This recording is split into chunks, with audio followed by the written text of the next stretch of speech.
ಕಾಯಲಿಕ್ಕೆ ಇಟ್ಟಿದ್ದೇನೆ. ಅದಕ್ಕೆ ಈಗ 1 ಟೇಬಲ್ ಸ್ಪೂನ್ ಅಷ್ಟು ಕೊಬ್ಬರಿ ಎಣ್ಣೆಯನ್ನು ಹಾಕಿಕೊಳ್ಳುವ. ಚೆನ್ನಾಗಿ ಕಾಯಿಲಿ. ಅದಿಲ್ಲಿ ಎಣ್ಣೆ ಕೂಡ ಚೆನ್ನಾಗಿ ಕಾದಿದೆ. ಈಗ ನಾವು ಕಟ್ ಮಾಡಿ ಇಟ್ಟುಕೊಂಡ ಈರುಳ್ಳಿಯನ್ನು ಇದಕ್ಕೆ ಹಾಕೋಣ.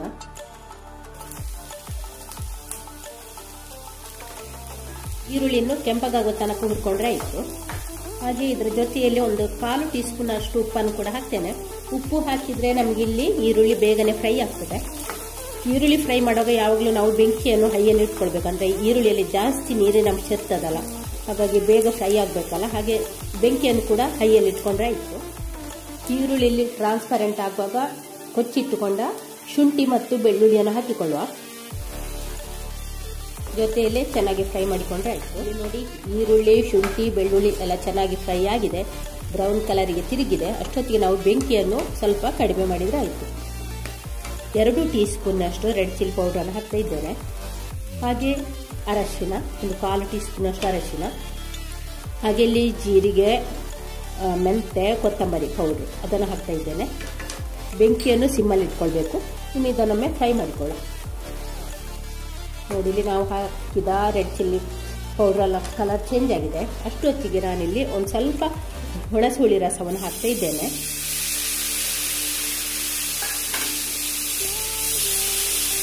ಹಾಗೆ ಉಪ್ಪು ನಾವಿಲ್ಲಿ ಮೊದಲೇ ಹಾಕಿದ್ದೇವಲ್ಲ, ಆದ ಕಾರಣ ಉಪ್ಪು ಇವಾಗ ಹಾಕೋದು ಬೇಡ. ಒಂದು ವೇಳೆ ಉಪ್ಪು ಕಡಿಮೆ ಆದರೆ ಮಾತ್ರ ಹಾಕಿಕೊಂಡ್ರೆ ಆಯಿತು. ಒಮ್ಮೆ ಹೀಗೆ ಇದನ್ನೊಮ್ಮೆ ಫ್ರೈ ಮಾಡ್ಕೊಳ್ಳಿ. ನಾನು ಇನ್ನೊಂದು ಸ್ವಲ್ಪ ಒಂದು ಅರ್ಧ ಗ್ಲಾಸ್ನಷ್ಟು ನೀರು ಪುನಃ ಹಾಕಿಕೊಂಡೆ. ಇಲ್ಲಿ ನಮಗೆ ಸ್ವಲ್ಪ ಗ್ರೇವಿ ಟೈಪ್ ಇದ್ರೆ ಆಯಿತು, ಫುಲ್ ಡ್ರೈ ಆಗೋದು ಬೇಡ. ನೋಡಿ, ಇಷ್ಟಾದ್ರೆ ಸಾಕು. ನಾನೀಗ ಸ್ಟವ್ ಆಫ್ ಮಾಡ್ತಾ ಇದ್ದೇನೆ. ಇವಾಗ ನಾನು ಈ ಮಸಾಲೆನೆಲ್ಲ ಈ ತವದಿಂದ ತೆಗಿತಿದ್ದೇನೆ, ಒಂದು ಪ್ಲೇಟ್ಗೆ ಹಾಕ್ತಾ ಇದ್ದೇನೆ. ಅಂದ್ರೆ ಈ ತವನದಲ್ಲಿ ನಮಗೆ ಸ್ವಲ್ಪ ಮೀನನ್ನು ಒಂದು ಸ್ವಲ್ಪ ಫ್ರೈ ಮಾಡಿಕೊಳ್ಬೇಕು, ಬೇಯಿಸ್ಕೊಳ್ಬೇಕು. ಇವಾಗ ನಾನು ಈ ತವಕ್ಕೆ ಒಂದು ಸ್ವಲ್ಪ ಎಣ್ಣೆ ಹಾಕ್ತಾ ಇದ್ದೇನೆ. ಒಂದು ಟೀ ಸ್ಪೂನ್ ಅಷ್ಟು ಸಾಕು, ಒಂದು ಸ್ವಲ್ಪ ಸಾಕು. ಆನಂತರ ನಾವು ಈಗ ಮಸಾಲೆಯನ್ನು ಸವರಿಟ್ಟ ಮೀನನ್ನು ಇದಕ್ಕೆ ಹಾಕಿಕೊಳ್ಳುವ.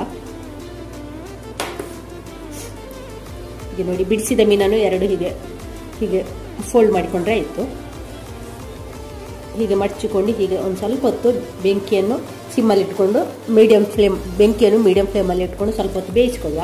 2 ಸೈಡ್ಸ್ ಕೂಡ ಜಾಸ್ತಿ ಬೇಯಿಸೋದು ಬೇಡ. ನಾನು ಇದನ್ನೆಲ್ಲ ಮಗುಜಿ ಹಾಕಿಕೊಳ್ಳುವ.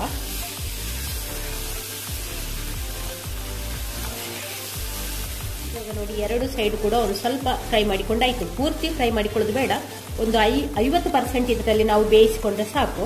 ಇವಾಗ ನಾನಿಲ್ಲಿ ಸ್ಟವ್ ಆಫ್ ಮಾಡ್ತಾ ಇದ್ದೇನೆ.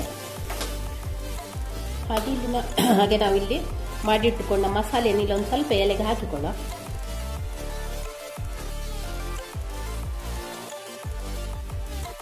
ಅದರ ಮೇಲೆ ಈಗ ನಾವು ಫ್ರೈ ಮಾಡಿ ಇಟ್ಟುಕೊಂಡ ಮೀನನ್ನು ಇಡುವ. ಹಾಗೆ ಇದನ್ನು ಸ್ವಲ್ಪ ಬಿಡಿಸಿಕೊಳ್ಳ. ಹೀಗೆ ಬಿಡಿಸಿಕೊಂಡ ನಂತರ ಮಸಾಲೆಯನ್ನೆಲ್ಲ ಇದರ ಒಳಗೆ ಒಂದು ಸ್ವಲ್ಪ ತುಂಬಿಸಿಕೊಳ್ಬೇಕು.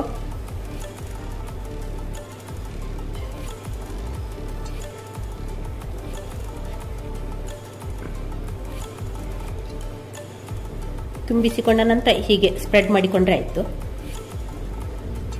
ಆನಂತರ ಇದನ್ನು ಹೀಗೆ ಚೆನ್ನಾಗಿ ಹೀಗೆ ಮಡಚಿಕೊಂಡ್ರೆ ಆಯಿತು. ಹೀಗೆ ಒಂದು ಸ್ವಲ್ಪ ಪ್ರೆಸ್ ಮಾಡಿಕೊಳ್ಬೇಕು ಹೀಗೆ. ಹಾಗೆ ಇದರ ಮೇಲೆ ಒಂದು ಸ್ವಲ್ಪ ಈ ಮಸಾಲೆಯನ್ನು ಹಾಕಿಕೊಂಡು ಹೀಗೆ ಸ್ಪ್ರೆಡ್ ಮಾಡಿಕೊಂಡ್ರೆ ಆಯಿತು. ನಂತರ ಈ ಬಾಳೆ ಎಲೆಯಲ್ಲಿ ಇದನ್ನು ಕಟ್ಟಿಕೊಂಡ್ರೆ ಆಯಿತು.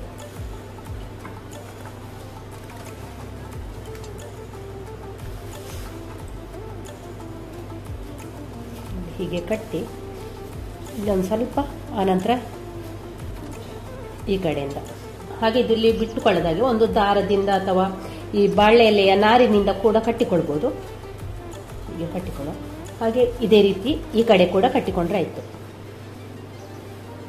ಹೀಗೆ ಚೆನ್ನಾಗಿ ಹೀಗೆ ಪ್ಯಾಕ್ ಮಾಡಿಕೊಂಡ್ರೆ ಆಯಿತು. ಇದೇ ರೀತಿ ಇನ್ನೊಂದು ಮೀನನ್ನು ಕೂಡ ನಾವು ಮೀನನ್ನು ಪ್ಯಾಕ್ ಮಾಡಿಕೊಂಡಾಯಿತು.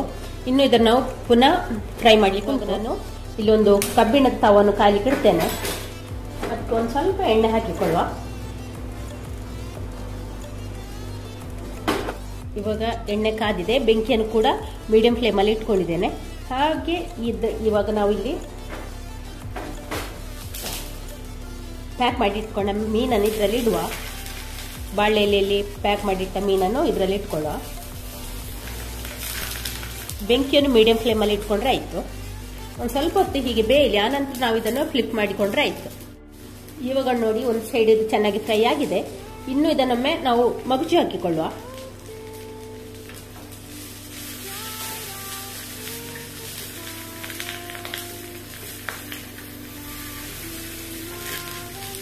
ನೋಡಿ ಮಗುಚಿ ಹಾಕಿಕೊಂಡ ನಂತರ ಒಂದು ಸ್ವಲ್ಪ ಹೊತ್ತು ನಾವು ಫ್ರೈ ಮಾಡಿಕೊಂಡ್ರೆ ಆಯ್ತು. ಇಲ್ಲಿ ನೋಡಿ ಬಾಳೆಲೆ ಎಲ್ಲ ಸ್ವಲ್ಪ ಕಪ್ಪಾಗಿದೆ. ಅದೇ ರೀತಿ ಈ ಸೈಡ್ ಕೂಡ ಬಾಳೆಲೆ ಕಪ್ಪಾಗುವ ತನಕ ಬೇಯಿಸಿಕೊಂಡ್ರೆ ಆಯ್ತು, ಫ್ರೈ ಮಾಡಿಕೊಂಡ್ರೆ. ಅಂದ್ರೆ ನಮಗೆ ಈ ರೀತಿ ಮಾಡೋದಿದ್ರೆ ಉಂಟಲ್ಲ, ಇದು ಬಾಳೆಲೆಯ ಫ್ಲೇವರು ಮತ್ತೆ ಮಸಾಲೆಯ ಫ್ಲೇವರ್ ಎಲ್ಲ ಒಂದಕ್ಕೊಂದು ಚೆನ್ನಾಗಿ ಹೊಂದಿಕೊಂಡು ಉಂಟಲ್ಲ, ಒಳ್ಳೆ ಒಂದು ಟೇಸ್ಟ್ ಕೊಡ್ತದೆ. ನೀವು ಕೂಡ ಒಂದ್ಸಲ ಟ್ರೈ ಮಾಡಿ. ಯಾವಾಗಲೂ ಒಂದೇ ರೀತಿ ಮಾಡಿ ತಿನ್ನೋದಕ್ಕಿಂತ ಬೇರೆ ಬೇರೆ ರೀತಿ ಮಾಡಿ ತಿಂದ್ರೆ ಒಂದು ಖುಷಿ ಆಗ್ತದಲ್ಲ. ಬಾಳೆಲೆ ಎಲೆ ಮೀನು ಫ್ರೈ ಕೂಡ ರೆಡಿಯಾಗಿದೆ. ಇಷ್ಟಾದ್ರೆ ಸಾಕು. ನಾನು ಸ್ಟವ್ ಆಫ್ ಮಾಡ್ತಿದ್ದೇನೆ.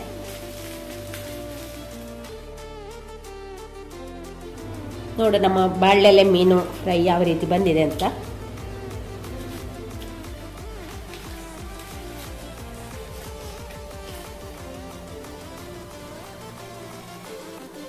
ನೋಡಿ ಸ್ನೇಹಿತರೆ, ನೋಡಿ ಒಳ್ಳೆ ಘಮ ಕೂಡ ಬರ್ತಾ ಉಂಟು. ನೋಡಿ ಯಾವ ರೀತಿ ಬಂದಿದೆ ನೋಡಿ.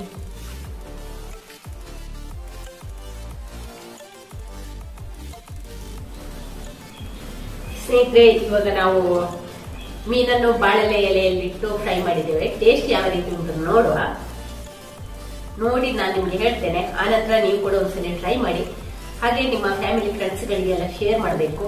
ಯಾರಾದ್ರೂ ಚಾನಲ್ಗೆ ಹೊಸಬರಿದ್ರೆ ಪ್ಲೀಸ್ ಸಬ್ಸ್ಕ್ರೈಬ್ ಮಾಡಿಕೊಂಡು ಚಾನಲ್ ನೋಡಿ. ಹಾಗೆ ನಾನು ಇಲ್ಲಿ ಪುನರ್ ಪುಳಿ ಸಾರು ಮಾಡಿದ್ದೇನೆ. ಆನಂತರ ಅಲಸಂಡೆ ಪಲ್ಯ ಉಂಟು.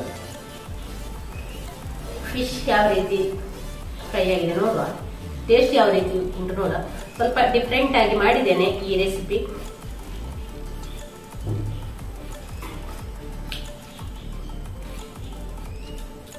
ಒಳ್ಳೆ ಬಂದಿದೆ. ಉಪ್ಪು ಹುಳಿ ಖಾರ ಎಲ್ಲ. ಮತ್ತೆ ನಾವು ಇಲ್ಲಿ ಕಾಚು ಪುಡಿ ರಸ ಹಾಕಿ ಮೀನಿಗೆ, ಮೀನು ಎಳ್ಕೊಳ್ಳಿಕ್ಕೆ ಸ್ವಲ್ಪ ಕಾಚು ಪುಡಿ ರಸ ಎಲ್ಲ ಹಾಕಿ ನಾನು ಇಟ್ಟಿದ್ದೆ ಅಲ್ಲ, ಅದ ಕಾರಣ ಮೀನೆಲ್ಲ ಚೆನ್ನಾಗಿ ಉಪ್ಪು ಹುಳಿ ಖಾರ ರುಬ್ಕೊಂಡಿದೆ. ಮತ್ತೆ ಬಂಗುಡೆ ಮೀನಿಗೆ ಒಂದು ಸ್ವಲ್ಪ ಹುಳಿ ಜಾಸ್ತಿ ಇದ್ರೆ ಟೇಸ್ಟ್ ಕೂಡ ತುಂಬಾ ಚೆನ್ನಾಗ್ತದೆ. ಹಾಗೆ ಪುನರ್ ಪುಳಿ ಸಾರು ಕೂಡ ಉಂಟು.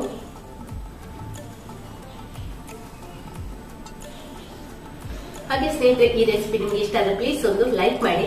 ಹಾಗೆ ಎಲ್ರಿಗೂ ಶೇರ್ ಮಾಡಿ. ನೋಡುವ, ಮೀನು ಹಾಕಿ ಊಟ ಮಾಡ್ತಾ ಇದ್ದೇನೆ.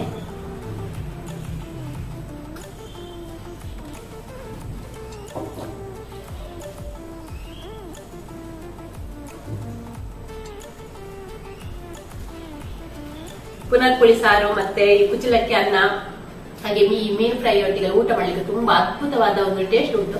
ನೀವು ಕೂಡ ಒಂದ್ಸರಿ ಟ್ರೈ ಮಾಡಿ. ಹಾಗಾದ್ರೆ ಇನ್ನೊಂದು ಹೊಸ ವಿಡಿಯೋ ಅಥವಾ ರೆಸಿಪಿಯೊಂದಿಗೆ ಸಿಗ್ತೀನಿ. ಅಲ್ಲಿವರೆಗೆ ಟೇಕ್ ಕೇರ್, ಬಾಯ್.